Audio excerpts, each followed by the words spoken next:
আওয়ামী লীগ চোরাবালিতে দাঁড়িয়ে থাকা প্রসঙ্গে পররাষ্ট্রমন্ত্রী ডক্টর হাসান মাহমুদ বলেছেন, চোরাবালির এতটাই শক্ত যে বিএনপিকে আরও বহু বছর অপেক্ষা করতে হবে। চট্টগ্রামে ১৪তম আন্তর্জাতিক নারী এসএমই মেলা উদ্বোধন অনুষ্ঠানে সাংবাদিকদের মন্ত্রী বলেন, কোনো রাজনৈতিক মামলায় নয়, গাড়ি পোড়ানো, পুলিশের ওপর হামলা সহ নানা সন্ত্রাসী কর্মকাণ্ডের মামলায় গ্রেপ্তার হয়েছে বিএনপি নেতাকর্মীরা, যা আদালতে বিচারাধীন। অনুষ্ঠানে বাণিজ্য প্রতিমন্ত্রী আহসানুল ইসলাম টিটু বলেন, দেশের হস্তশিল্পকে বিশ্বে তুলে ধরতে নানা উদ্যোগ নিয়েছে সরকার। এফবিসিসিআই সভাপতি মাহবুবুল আলম, উইমেন চেম্বারের সভাপতি মনোরা হাকিম আলী এ সময় উপস্থিত ছিলেন। মেলা থাকছে দেশি বিদেশি ৩৫০ স্টল। চিটাগং থেকে আসতেছিলাম, কর্ণফুলী নদী। এটা আমরা গত ১৫ বছর ধরে শুনতে পাচ্ছি যে আমরা চোরাবালির উপরে দাঁড়িয়ে আছি।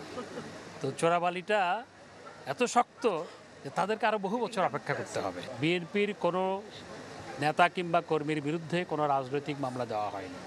তাদের বিরুদ্ধে যে মামলাগুলো হয়েছে সেগুলো গাড়ি পোড়ানোর মামলা, সন্ত্রাসী মামলা, পুলিশের উপর হামলার মামলা, মানুষের উপর হামলার মামলা, এই সমস্ত মামলায় তারা গ্রেপ্তার হয়েছে। তাদের বিরুদ্ধে আদালতে মামলা বিচারাধীন আছে।